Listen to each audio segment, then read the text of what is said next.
Hi, my name is Emily Iannelli, and I'm going to do a video kind of giving anyone out there who's transgender like myself kind of a rundown of what I've been learning in the aftermath of my male to female transgender surgery.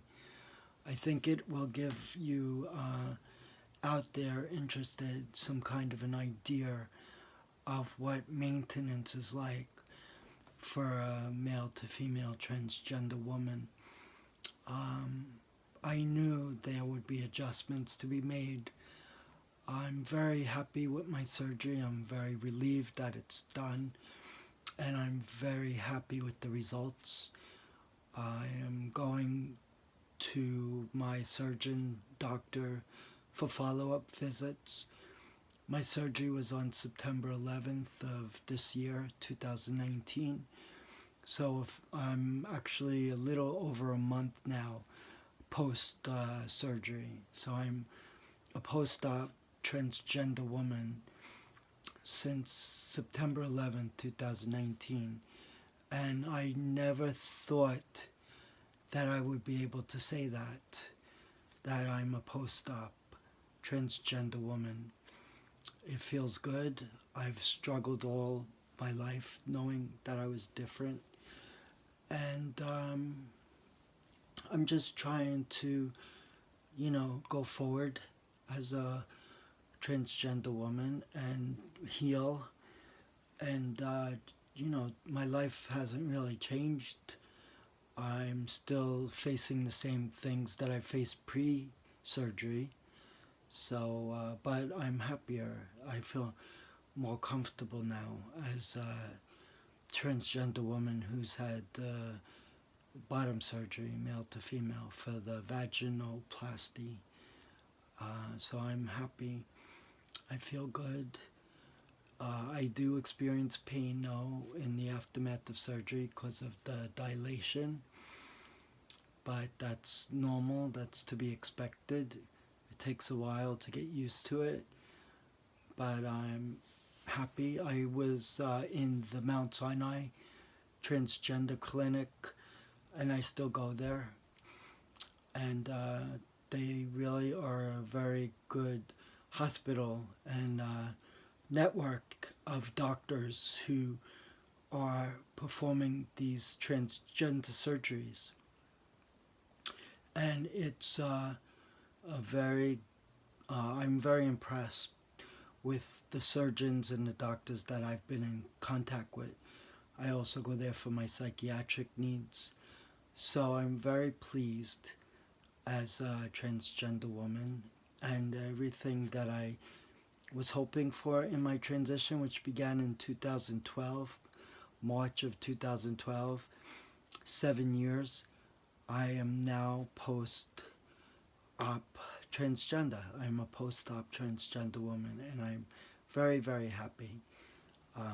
And I'm going to show you basically things that I need now in my aftermath of the surgery, my aftercare. So I'm going to go and show you some of the things that I use. So anyone out there who's curious, you'll have some ideas of what it's like after surgery. First of all, when I was released from the hospital, I still had all the packaging down there to insulate the vagina. So they had to put, and I had a catheter to go to the bathroom. And then they fully covered the whole vaginal area for protection. I had to take antibiotics. I had to take painkillers and resume back to my estrogen, estradiol, and other medications that I take. So I'm taking all of that. The estrogen I take for the rest of my life. Spironolactone, I don't think I need to take that anymore. I have to confirm with my doctor, but if you have the vaginoplasty, there's no source of testosterone in the body because you don't have the testes anymore. Once they convert the male anatomical piece to the female anatomical piece, like the penis to vagina, like for male to female, transgender woman. So I'm going to show you. I can't stand like this the whole video, so I'm going to sit down. But I needed to come to introduce myself, Emily Iannelli, male to female transgender. Had my post-op surgery on September 11th of 2019. Go Emily! And I'm happy, I'm comfortable now. I don't feel gender dysphoric anymore. And it's very exciting for me. I'm still with my wife and my son. I love them both very much. My lifestyle isn't really going to change much, but I'm happy as a woman, and I get to dress in my pretty clothes, and I wear my headbands, so I'm very fashionable style-wise, and I love dresses. I wear dresses all the time. So I'm going to show you some of the things that I need to do in aftermath of surgery so you will understand. So let me sit down, because also when you do surgery you need this. It's a donut, and this you need to take with you when you're going to be sitting down. Everywhere you go you need this. I'm still using it, and I'm a month past surgery, but it does hurt. It hurts when you sit. So this cushions it, so you need to use this. It's called a donut pillow. So I sit on that, and I take it with me every time I go out where I need to sit. So that's that. Now the first thing that you need to do, I have to look at my my feminine products here. So the first thing that you need is the, where did I put it? Oh, I thought I was so prepared to do this video, and I can't even find what I'm looking for.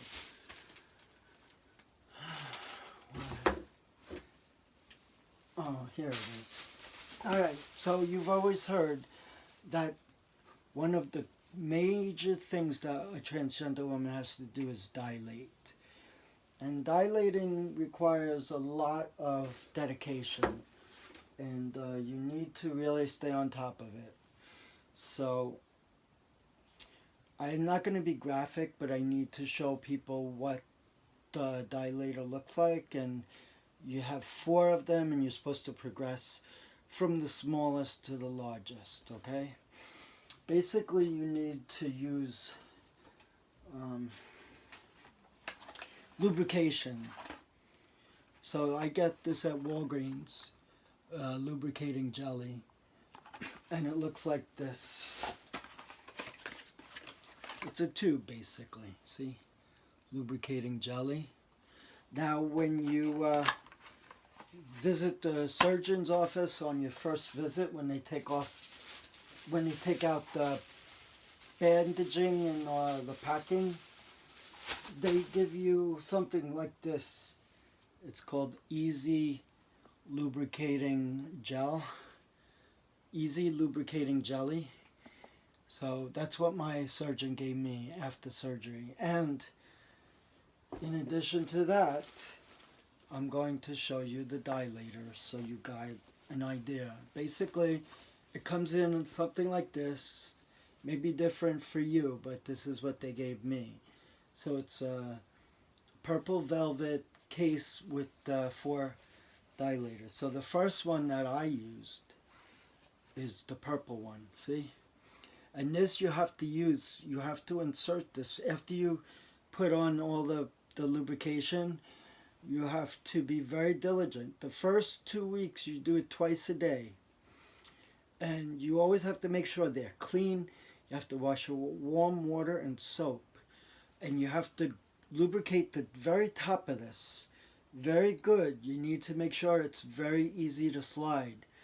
And then what you need to do then is to position yourself where you can actually insert it. You can't just jam it in. You have to insert it slowly. You got to twist it back and forth. So it requires a lot of dedication. You have to dilate for at least an hour, in my case, 3 times a day eventually. After the first 2 weeks, you do 2 times a day for the first 2 weeks. Then after that, you do 3 times a day. And you're supposed to go to the next level after 2 to 3 weeks. Well, the first month actually you use this, the small one. So this is purple, and this is the smallest one that you use, okay? And then you lubricate it, and then you put it into your vagina, the vaginal area, where you had the vaginoplasty. And you got these rows of dots here. See the dots? You got 1, 2, 3, 4, 5 dots. My surgeon gave me a depth of 7 inches for my vagina.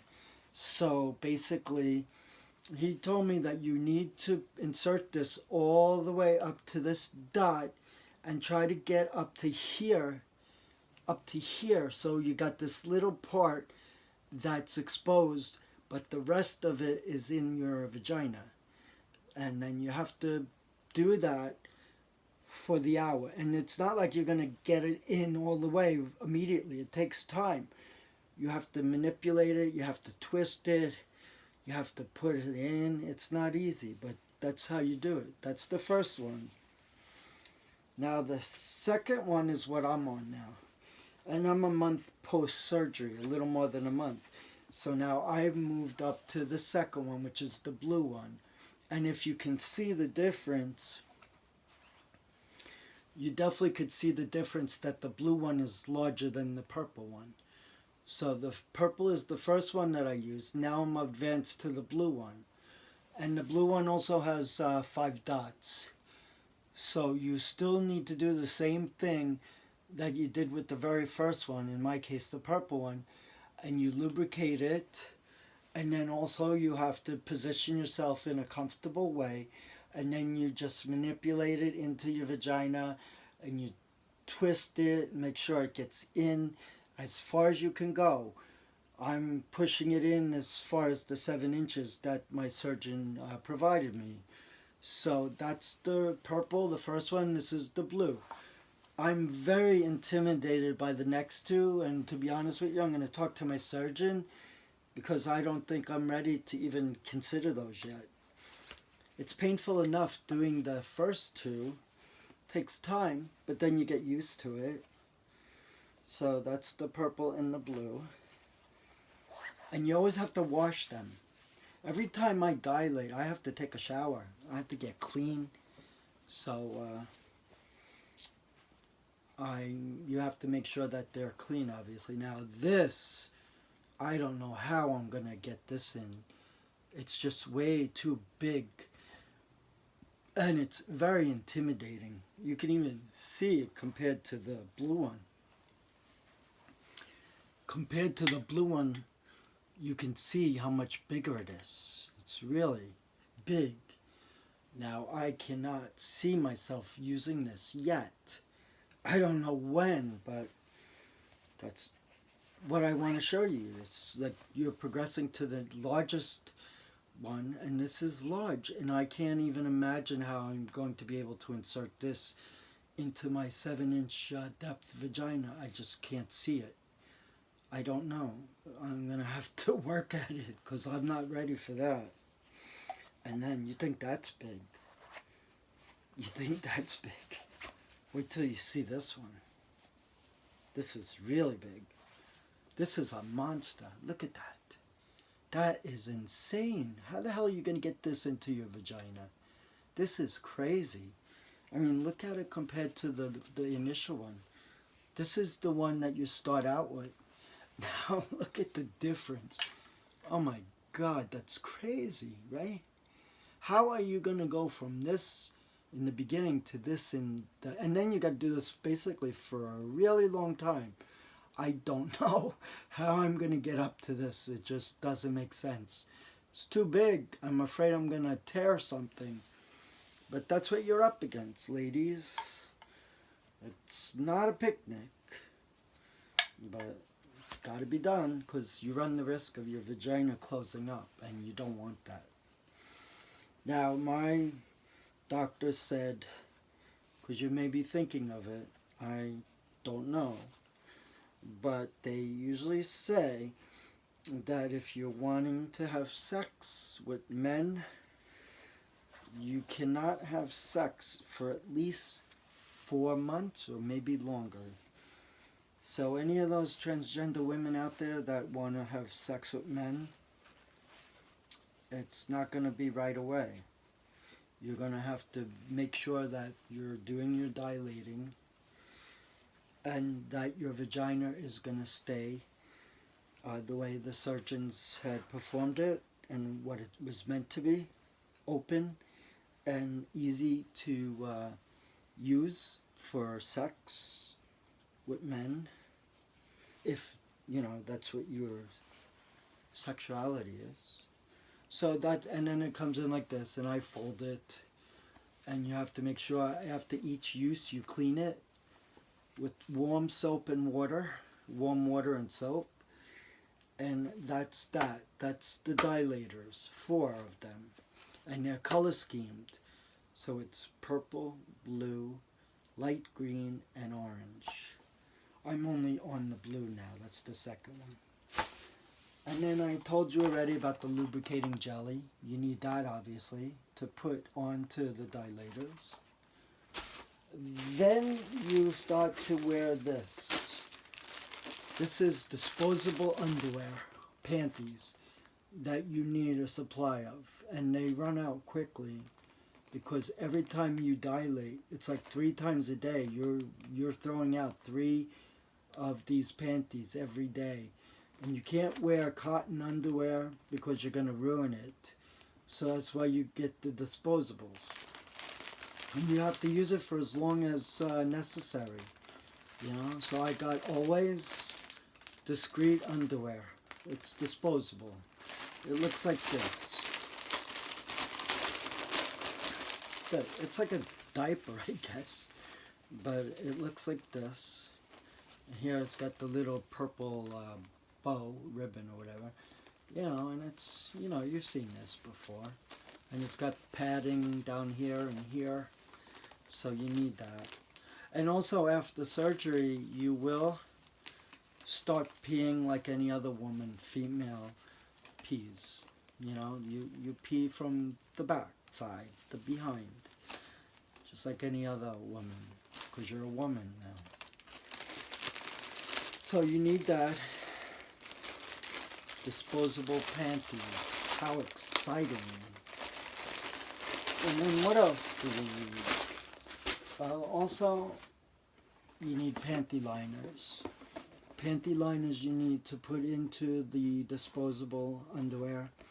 You will get blood on it. You may get urine on it. You're supposed to protect the vagina area, cover it, and then put the disposable panties on because you don't want infection. So I get like Walgreens or Walmart brand for panty liners and disposable panties. What else? Oh yeah, this is another one I have. Another disposable panties, this is Assurance, and this one is Always. So this one is Always, and this one is Assurance.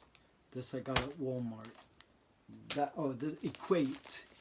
Equate is the Walmart brand. See, Equate, Assurance. So that's that. And then I showed you the panty liners. They look like this. Women know all this stuff. You're going to have to know it too. So basically you use this and you put it, cover your vagina, and then you put on the disposable panties. And this is costly because you got to buy it on a regular basis. You're not supposed to use perfumed soaps. You just use plain unscented soaps. And you make sure you clean all of that area down below. And make sure you don't get any residue within the vagina. You got to make sure you clean it out complete.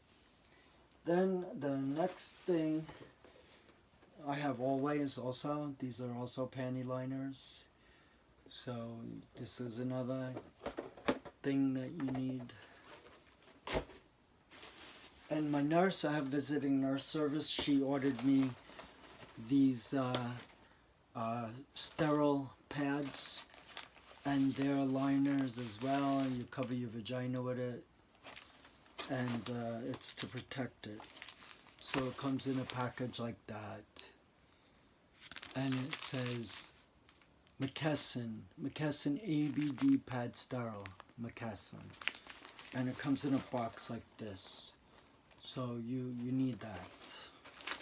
Got to be very conscious of your body, and you need to do all this stuff. Then you need these wipes. You always have to use wipes to clean the vaginal area. So that's wipes. I already told you about the jelly, the lubricant. What else? Oh yeah. This is also like this is kind of big though, but this also you would open up and you have like a pad that women use for their periods, and basically you're using it to cover the vagina and protect it. So what women use, you have to use also. But you don't have a period, but you're using it for similar reasons other than the period. Then, what else do I got here in my bag of goodies? Oh, this is just general stuff that we all need. I got a nice hairbrush, which is important to maintain your grooming habits. And I got shave gel, soft for sensitive skin. And what else? Anything else that I have here? Oh, this is the instructions for dilating. Your doctor or surgeon's going to give you a list of instructions. So it says here, make sure the dilator, I'll read some of this. Dilation information. You will begin dilating immediately after the packing in the vagina is removed. After being shown in the office, you will need to dilate again once you get home. For the first 2 weeks after packing is removed, you should only dilate twice a day for 20 to 30 minutes each time. After 2 weeks of dilating, you will increase to dilating 3 times a day. You will have a set of 4 dilators, like I showed you. Purple is the beginning one, blue is the next one, green is the next one, and then orange is the major big one. You will begin with the purple dilator and can start moving up in size after 1 month.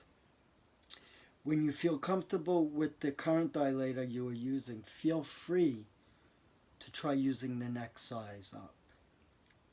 Make sure to keep dilators clean. Wash them with soap and warm water before and after every use. When your Metrogel runs out, you will use over-the-counter water-based lube, such as KY jelly. There may be bleeding or discharging during or after dilating. Sometimes the incisions towards the bottom of the vagina may open up. If this happens to you, do not worry. There is not much to do other than keeping the area clean. Do not apply anything to the incisions or openings. Be sure to gently wash the vagina with soap and water daily. You can begin douching 2 weeks after surgery. I haven't done any douching, at least not yet. To keep the inside of the vagina clean.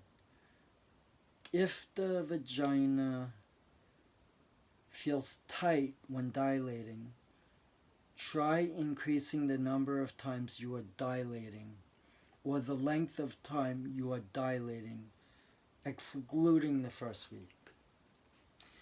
Alright, the instructions for dilation. Make sure your dilator is clean. Apply lube to the dilator. In a laying position, gently insert dilator into the vagina, tilted about 45 degrees. Downward until under the pubic bone, and then straighten the dilator out and insert until you reach the depth of your vagina. In my case, it's 7 inches. Once the dilator is in, you can either hold it in place or you can insert it in and out. You should dilate for a minimum of 20 minutes and can dilate for as long as tolerated. Once you complete your dilating session, wash the dilator with soap and water. Sitting. You should avoid sitting until cleared by one of the surgeons. It is okay to be in a reclining position. It is recommended to purchase a donut, which I showed you. This is the donut, and you have to cushion the bottom because it does take a while to recover. So that's the donut, and you can see the picture here. Looks just like that. Excuse me, but it is a little painful, so you have to get used to that. You should avoid sitting until cleared by one of the surgeons. It is okay to be in a reclining position. It is recommended to purchase a donut cushion which you can use to sit for short periods of time during your healing process.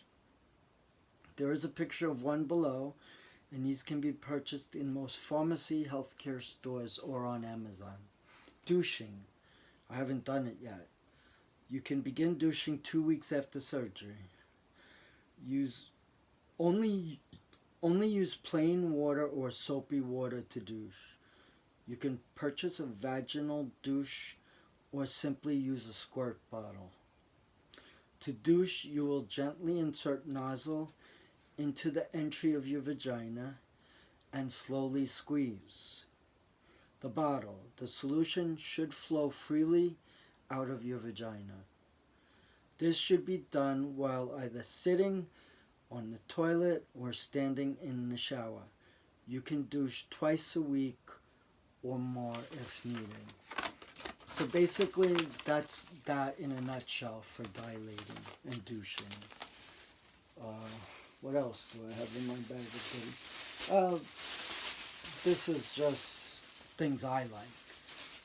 I used to wear hair bows, but some of my friends, my female friends, said I'm too old to wear hair bows, so I don't wear them now. But I do, and they said, why don't you just wear these head wraps? You know, so I got these, and I like it. So you see, I got my white one there, and basically I got a bunch of them. I got these. This is scrunchy. So I got different colors. You see, I got blue, more black. I got gray. I got blue. See, and I got red. And these are fun to wear. I got this one, Revlon, and this is blue and gray. And I got, I've been wearing this one already. I got the white one and I got the gray one. And I have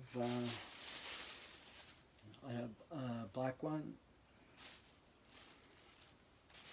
And then I got a thermal one for the winter, and it's like a double layer. It's a double layer, and I like these. They're cool. You know, I like to accessorize. And I'm a very feminine transgender woman. I love dresses, so I like to wear dresses. I'm very comfortable in a dress. I've always been into the dresses, so I've been. I started my transition in March of 2012. I went to Callan Lord. I was on a cross-dressing website that also catered to transgender women, and I learned of Callan Lord in a thread. And I live near New York City. I live in Long Island, so I decided to go to Callan Lord. And I told the doctor there, and she's still my doctor, that I want to transition from male to female. And she looked at me and she said, "You want to become a woman?" And I said, "Yeah." And then she said, "Why don't you dress like a woman then?" And I said, "Well, you'll see." And she said, "I need to do some physicals tests on you." So I said, "Okay." And I had to take my jacket off, my suit jacket, because I was wearing a man's suit with tie and shirt. So I took off the jacket, I took off the shirt, and then I said, "See, this is me. You didn't think I was, but I am wearing my dress." Because I wear a dress underneath my men's suits, I always had. So then she's like, "Ah, I see." And she started to realize that I'm serious about this. And when I said, "When can I start on the hormones, the HRT, the estradiol, spiro?" And she said, "Well, we can give you informed consent, but you need to prove to me that you want to use the hormones in 3 months." So I patiently waited for the 3 months. And I was self-medicating, which I shouldn't have done, but I was taking Premarin that I went and purchased over the internet. But once the 3 months came and I signed off on all the paperwork, she started me on estrogen, estradiol, and spiro. Estradiol obviously is estrogen, which helps you develop the feminine secondary characteristics. So once I started estradiol, I started to realize my skin was getting softer, my face was becoming more oval and feminine looking. I was developing breasts. I have like a 36A cup, and I can get by even with a 36B cup. And the body fat distributed in my backside and on my hips. So there is definitely shifting of body fat from what typically would be male to now being consistent more with the female. So those hormones are very powerful. And it also affects your emotions, because you got all this hormonal activity going on. It's like going through a second puberty, and your body has to adjust to that. But I love it. I mean, I've done electrolysis, but estradiol makes your skin very soft and feminine, makes my appearance look very feminine. And I wear dresses, so when I go out like this, they call me Miss or Ms. or she or her. That's my pronouns. She, her, and they treat me like a woman because I look like a woman, and I'm happy. But I think it's very important when you come to a point in your life where you feel you need to transition, you need to speak to a therapist. You need to go to a psychiatrist. You need to get a letter proving that you are transgender. I've been living now as a female for the 7 years, and basically if you want to go forward with surgery and all that, you have to live as a female dressing full time for 2 years. You have to see a therapist and a psychiatrist. Once you get those in order with the letters and all from your therapist and your psychiatrist and your endocrinologist who prescribes the hormones, then you would look into the coverage with your health insurance, make sure they cover the surgeries. and then you start to look for your surgeon. I was fortunate that I found a good surgical team in New York City because I live in Long Island, so it's only a train ride. And I had my surgery there just recently, and surgery for me was like, I wasn't even sure if it was going to happen because I had my surgery canceled five times, and it was going to be canceled for a sixth time because of my liver function. And the doctor was familiar with my case, my surgeon, and he said, we cannot let Emily down. You know, she's already had five cancellations or postponements. So we cannot. So he, the original hospital where I was supposed to do the surgery, the Eye and Ear Infirmary, affiliated with Mount Sinai, where they do the surgeries for transgender, was supposed to be there, but then because of my liver tests, they couldn't do the surgery there. So my doctor, my surgeon, Dr. Rajveer Pearl at Mount Sinai, pushed to have my surgery done at the main hospital, Mount Sinai Beth Israel. And once they got approval there, my surgery, and then insurance approval, my surgery was on. Because initially when I spoke to the office, they called me, they said, Emily, I'm sorry to tell you, but I don't think your surgery is going to happen. And I said, well, this is the sixth time. If it's not going to happen, then I'm just going to walk away. I can't do this anymore. I can't get my hopes up so high to have them come crashing down. It's happened 5 times before for various reasons. I wound up in the psych hospital. I struggled with depression. I attempted suicide. All these things. And they cannot do your surgery if you're not mentally well up here. You have to be psychologically ready for that surgery. It's a traumatic surgery. It's a life-changing surgery, a life-altering surgery, because you're actually physically going from a male to a female. So I have a vagina now, and I have everything that a woman has with the exception of the reproductive system, the uterus, the ovaries. We would never be able to have that. But if you look at me, if I was in a shower with other women, I would be fine because I got my top and I got my bottom. So that's that. And I'm very pleased with the results. I'm excited. I'm happy. I just need to get my life in order. I've been out of work for a long time due to my depression, my bipolar disorder. I've been discriminated against, so it really sucks sometimes, But I have to have a good attitude. And I have an autistic son that I'm worried about, And I'm very upset because I slaved away in the accounting profession as a CPA, sacrificing valuable time with my son.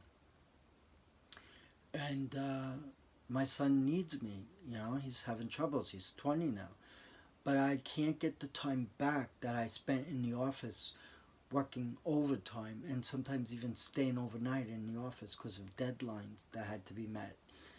I really ruined a relationship with my son, And I don't think I'm mentally up to working anymore because of my psychological problems, psychiatric problems, my bipolar disorder, my depression, my suicide ideation, and worrying about my son and getting him situated. I don't know how I could subject myself to the pressures of working in a 40-hour-a-week job. It's just too much right now for me to handle that. I've been out of work 7 years already, and I've been discriminated against, and I cannot go through that again. It's horrible. People are mean. I have friends, but the outside world can be very mean and cruel. So you just need to be aware of that. And I am very comfortable now being a female, You know, I'm excited, I'm happy, and when I look down now, it looks like I would always have wanted it to be. You know, it doesn't look strange to me. And going to the bathroom like a female, also, I don't look at it as a big deal. It's just something that I felt I should be doing. So it's surreal, the experience, but overall, it's like, oh, I got my vagina now. I'm so happy. You know, I look down and I feel comfortable. Peeing from behind, also, I feel comfortable. That's the way it should be, right? But I don't have regrets. I'm happy with my situation with life. I'm married. I have a wife. I'm still married to my wife, and I'm doing the best I can for her and the family and my son. So I'm happy. I'm a father, though I am a transgender woman. But my son means the world to me, and my family too. So I'm happy, and I'm very excited to be Emily. I haven't changed my name legally for various reasons. It just doesn't make sense for me to change my name. I go out and I say I'm Emily, but any paperwork and things I need to sign off or medical records and stuff, it's Edward. But I am Emily as a transgender woman. It just doesn't really mean much to have my name legally changed. It really doesn't matter, you know. And I'm old anyway. I'm 58, so I don't want to confuse the government. I don't want to cause all these problems because I rely on the government for disability, my long-term disability insurance carrier. It just doesn't make sense, you know. Maybe down the road, who knows? But I'm 58 already, you know, so I don't need to have a written document stating I'm Emily. I just say I'm Emily, and that's it. Only paperwork has to be in my birth name. So I guess I ran through everything that I'm using. And I have a nurse that comes by. She's got 4 visits, and I think she's now approved for a total of 7. So it means I got 3 more visits. I'm going back and forth to my surgeon for follow-ups. I go to my psychiatrist. I have to get back to my therapist. I'm not allowed to drive for at least 3 months. Recovery time typically is 3 months. So I really have to be diligent in recovering and doing all the things I need, like dilating and washing. I'm taking showers more than I ever did. One thing you learn when you transition from male to female is that your hygienic habits change dramatically. When I was a guy, I was lucky if I showered twice a week. Now as a transgender woman, having to dilate 3 times a day, I'm taking showers 3 times a day, 7 days a week. You're talking about 21 showers in a week as a transgender woman, when as a guy I took 2 showers a week maybe. So that's a big, big difference. And I'm in tune with my body now, because when you dilate, you're by yourself basically. You need the privacy, and you're inserting those dilators into your vagina with the lubrication. And how can you not be in touch or in tune with your body? It's automatic. Once you're manipulating that dilator into your vagina, you are in tune with your body. And that's how I feel. So my hygiene habits have changed dramatically for the better, and now I'm in tune with my body, whereas as a guy I was never in tune with my body. So those are positive things, you know. And I'm happy. I live as a woman. I wear dresses. I just love to be as feminine as I can be. But in life, I was very much masculine in my male life.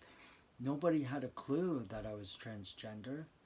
You know, I never was called a faggot or anything like that, because I was typical of a boy, you know, trying to fit in and doing sports and academics.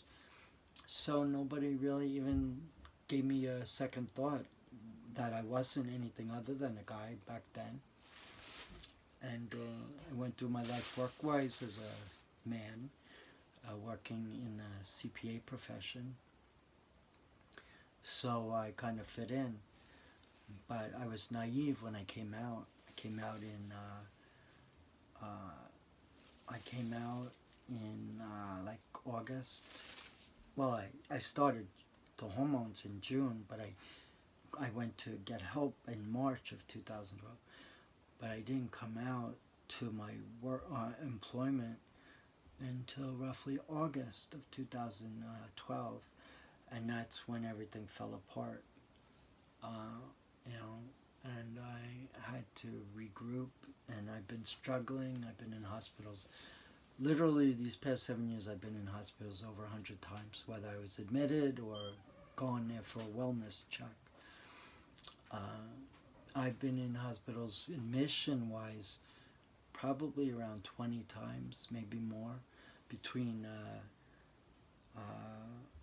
Bellevue Hospital, Nassau University Medical Center, South Oaks, Mount Sinai, Beth Israel, and Stony Brook. 5 hospitals I've been in multiple times for the past 7 years. I've had cops come to my house, people worrying, calling 911, taking me to the hospital. I had 3 suicide attempts brought to the hospital. I even attempted suicide in the hospital. I tried to hang myself. So a lot of things, very, very bad things. But I'm trying my best to stay focused, to stay, have a good mental outlook, because it would be ridiculous to transition to be a female, to go through with the surgery only to kill yourself. It makes no sense. I want to enjoy my new body. I want to be feminine as I can be. You know, I don't look at the sex aspects. I'm not even thinking about that. You know, I'm just concerned right now about healing and feeling good about my body and doing all the things I need to maintenance-wise and integrating into the world as a woman, because that's what I am. I'm a transgender woman. And I'm happy. I'm very happy. If you want to reach out to me, you can leave me a message on YouTube. I'm on Instagram, I'm on Twitter, I'm on Pinterest, I'm on LinkedIn, I'm on Tumblr. And you can find me, Emily Iannelli. I'm on Facebook. Facebook, I have no choice. It's under my male name. Long story when I had my Emily page, but I don't want to get into that. But they took it down because I supposedly violated copyright laws with regard to music that I put into my videos that I uploaded into Facebook. What I should have done, and I do now, is I do my YouTube videos from the video, because I can do it on YouTube with the music in the background. I've only had one instance where it was a problem, but generally they accept it. And what they do, once you identify the song and they have to test it, then like maybe a few weeks after the video was launched, they actually put in the song, who the creator is, the album and all, and they give credit for that. So that's indicated by YouTube. And I also write in the music I use and who the artist is. But then YouTube then provides that in the description. So I think that's it for now. I mean, you can reach out to me, Emily Iannelli. I'm on Instagram, Facebook, LinkedIn, Twitter, Pinterest, Tumblr. So you can find me. All you do is Google search my name, Emily Iannelli, and you'll find me. I also have a blog. So anybody out there who needs to talk, I'm here. You know, I'm willing to share my experiences and help anyone out there who wants to learn a little more about what it's like to be transgender, in my case male to female, and anticipating surgery and all that good stuff. So reach out to me. Okay?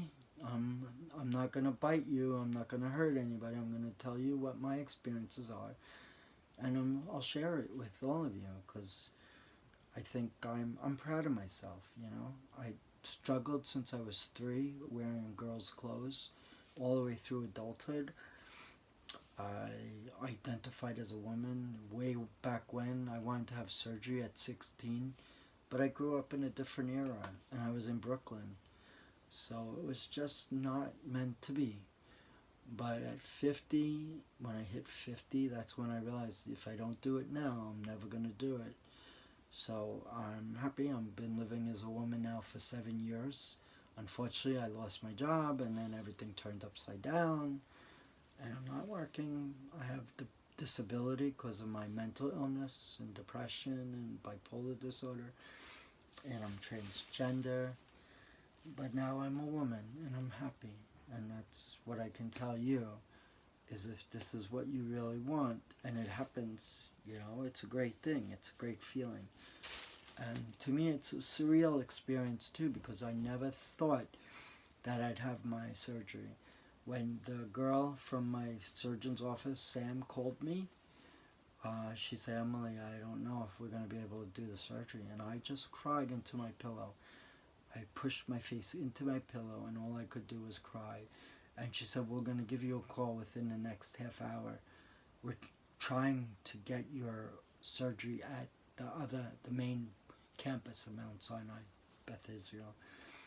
And then as I'm crying and crying and crying, thinking this will never happen, I got a call a half hour later and Sam says, Emily, I got good news. And I said, yeah, what? She said, we're doing the surgery. The surgery's on. You're going to be here. Got to be at the hospital by 5 o'clock in the morning. And you're going to have your surgery. So I was elated. I went from crying into my pillow to screaming, yay! I was so happy. So it's a great thing. I can pinch myself because I never thought it was going to happen. But it did, and I'm happy. And I'm a good person, you know. I want to be happy just like anybody else. I love my son. I want to help him because he struggles with autism.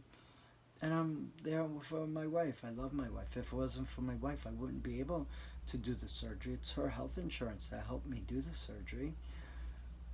Because hers is primary over Medicare. Medicare wouldn't cover that. Or at least I don't think it would. So I'm very happy. My wife has helped me. I've been in hospitals, like I said, over 100 times in the past 7 years. And my wife's health insurance was what helped me get through all of that. So I'm very blessed. So I'm happy. I want to try to write a book about my experiences. I want to chronicle it on my videos like I'm doing now. And I just want people to know that it's okay if you're different, you know. You just have to try to come to terms with it and decide what you want to do. When I hit my 50s, I just said, I can't do this anymore. I either transition or I kill myself. And I decided I'll transition. And I did, and it's been 7 years. It hasn't been easy, but I'm happy and I'm very comfortable. And I love to wear dresses like this, you see? It's one of my favorite things. I love floral prints. I just love dresses, you know? I love this. And I'm just happy, you know? And that's what we really want, is to be happy, right? So you also have to determine what it is that you want, you know? And if you're transgender, don't be afraid. Don't run away. Just face it. You know, when you're ready. When you're ready, you face it. And I was ready in my early 50s, 51. And I'm glad because I'm 58 now and I'm 7 years living as a woman. And that's a good thing, you know? So I can give you information. I can give you insight. You know, I'm a good person and I want to help others if I can, if anybody's willing to listen to me. And wish you all the best. It's Emily now, signing off. I love you guys. Thank you for watching and sponsoring me and subscribing. Thank you.